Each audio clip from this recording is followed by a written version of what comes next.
पर 88,000 ऋषियों ने प्रातःकालीन संध्या पाठ पूजा करके निवृत्त होकर के जैसे बैठे थे तो उनके बीच में एक 20 वर्षीय बालक आया। तो 20 वर्ष का बच्चा जैसे ही 88,000 ऋषियों के बीच में आया तो ऋषि मुनि उनके स्वागत के लिए खड़े हो गए। साहब करके बच्चा उसको छोटा सा था, उसने कहा कि हे ऋषियों, हे मुनियों, मैं तो आपके पोते पड़पोते के समान हूँ, मैं आपको प्रणाम करता हूँ, आप मुझे प्रणाम क्यों करते हो? तो ऋषि मुनि बड़े विद्वान थे, ज्ञानी थे। तो ऋषियों ने कहा कि धन वृद्धा, बल वृद्धा, आयु वृद्धा तथैव च। ध्यान से सुनना, कोई बल में बड़ा होता है, कोई आयु में बड़ा होता है और कोई धन में बड़ा होता है, कोई निर्धन को दबाने की सोचता है ना भाई। इसीलिए कहते उन सब में बड़ा बड़ा कौन माना जाता है? बोले सर्वे ज्ञान वृद्धास। जो ज्ञानी होता है, विद्वान होता है, बुद्धिमान होता है, वो बड़ा माना जाता है। तो कहा कि ऋषियों ने कहा कि हे सूत जी महाराज, हम तो आपके ज्ञान को प्रणाम कर रहे हैं, आपको प्रणाम थोड़ी कर रहे हैं, आपके ज्ञान को प्रणाम कर रहे हैं। आइए विराजिए। तो पहले जमाने में माताओं सोफा सेट तो होते नहीं थे, होते थे नहीं होते थे, और डल्लब के गद्दे भी नहीं हुआ करते थे। क्या होता था? आसन होता। आसन पर बिठाया सूत जी महाराज जी को और कहा, उनसे प्रश्न कर दिया। बोले हे सूत जी महाराज, हम आपसे प्रश्न करना चाहते हैं।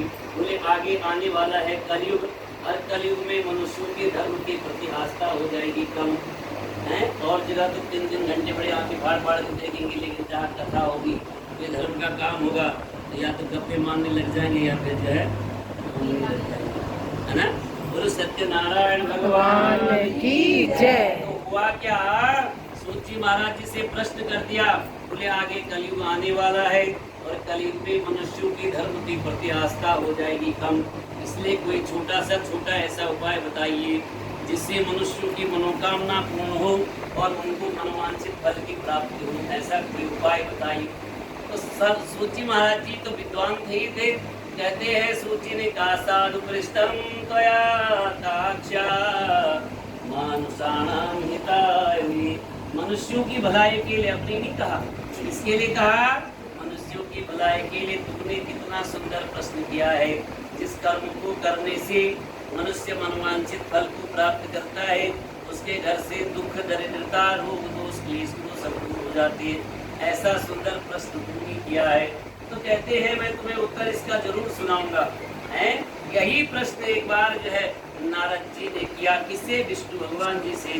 तो विष्णु भगवान ने उन्हें जो बताया वही मैं तुम्हें बताने जा रहा हूँ। कौन कहता है? सूत जी कहते हैं। किसको? 88,000 ऋषि को सुना रहे, तुम प्रसंग चल रहे, ध्यान देना। तो सूत जी ने कहा कि एक समय जो है नारद जी ने सोचा कि मैं जो है स्वर्ग में तो हमेशा घूमता रहता हूँ साहब, हैं, और मैं जो है बैकुंठ में भी जाता रहता हूँ, लेकिन कभी मैं जो है मृत्युलोक बोलते हैं धरती को, किसको बोलते हैं? धरती को बोलते हैं। मृत्युलोक माने पृथ्वी। कहा मैं पृथ्वी पर घूमने कभी गया नहीं। ऐसे मन में विचार आया, जैसा आपके लोग कहा चलो जब वृंदावन चलते या हरिद्वार चलते, आ जाता है ना मन में। इसी तरह नारद जी का भी मन में आया कि मैं स्वर्ग में तो हमेशा घूमता रहता हूँ, बैकुंठ में मैं जाता रहता हूँ, लेकिन मृत्युलोक मानी धरती पर मैं कभी गया नहीं। विचार बनाया, अपनी पीड़ा ली, और नारद जी तो हंसमुख संत थे सज्जनों, नारायण नारायण करके सीधे कहाँ आ गए? पृथ्वी पर आ गए घूमने के लिए। लेकिन उन्होंने वहाँ क्या देखा? आए तो थे घूमने के लिए, लेकिन एक आश्चर्यमयी घटना उन्होंने देखी। वहाँ क्या देखी? कोई तन दुखी, कोई मन दुखी, कोई धन में न रहत उदास, पर थोड़ी थोड़ी सब दुखी, सुखी श्याम की दास। हुआ क्या? नारद जी भी आए, बड़े शौक से आए थे घूमने के लिए। मैं पृथ्वी पर घूमूंगा, ऐसा देखूंगा, वो देखूंगा, ये देखूंगा। लेकिन जैसे ही आए और देखा तो कोई शरीर से परेशान है, कोई फोटो से परेशान, कोई कमर से परेशान है, कोई पेट से परेशान, कोई सिर दर्द से परेशान, कोई तन माने होता है सज्जनों शरीर, मन माने होता है मानसिक रूप से कोई परेशान है, कोई धन में न रहे तो उदास, सारे दिन भर दिहाड़ी करता है, शाम को चुस्की मार के आ जाता है, बच्चे घर में भूखे मर रहे, है ना। कोई धन मिल रहे तो उदास, तोड़े तोड़े सब दुखी।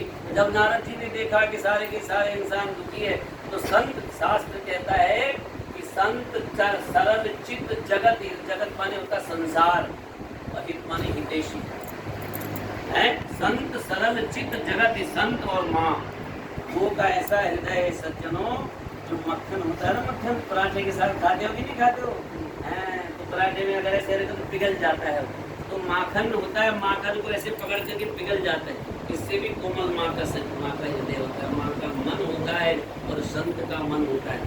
तो संतों ने कहा, नारद जी ने सोचा कि मनुष्य इतने दुखी है, इनका दुख कैसे दूर हो सकता है? गीता का पाठ सुनाया, कुछ नहीं हुआ। एकादशी की कथा सुनाई, कुछ भी नहीं हुआ। हवन किया, यज्ञ किया, जप किया, तप किया, सब सारे साधन कर दिए, कुछ नहीं हुआ। तो सोचा कि मैं यहाँ क्यों बैठा हूँ?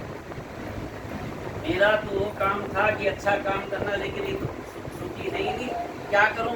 कैसे इनका भला होगा? एकदम मन में आया, हो मुझे तो यहाँ नहीं रहना चाहिए, मुझे बैकुंठ में जाना चाहिए। और बैकुंठ में कौन है सज्जनों? बोले तत्र नारायणम देवम शुक्ल वर्णम चतुर्भुजम और शंख चक्र गदा पद्म वनमाला विभूषितम। विष्णु भगवान, नारायण भगवान वैकुंठ में विराजमान है। भगवान ने बिल्कुल एकदम पूरे चिट्टे भगवान, चार भुजाएं भगवान ने धारण की हुई है। चारों भुजाओं में शंख चक्र गदा और पद्म धारण किया हुआ है। वनमाला विभूषितम, का हाथ पाया हुआ है भगवान ने। इतनी सुंदर छटा, इतनी सुंदर झांकी, इतनी दिव्य मूर्ति भगवान की देखी। इसने, नारद जी ने आंखें हो गई बंद और प्रार्थना करने लगे, हे भगवान, न तो आपका आदि है, न मध्य है, न अंत है। अनंत होते हुए भी आप जो है भक्तों के दुखों को दूर करते हो। आपको मैं बारंबार प्रणाम करता हूँ। बोलिए विष्णु भगवान की जय। जयकारा लगा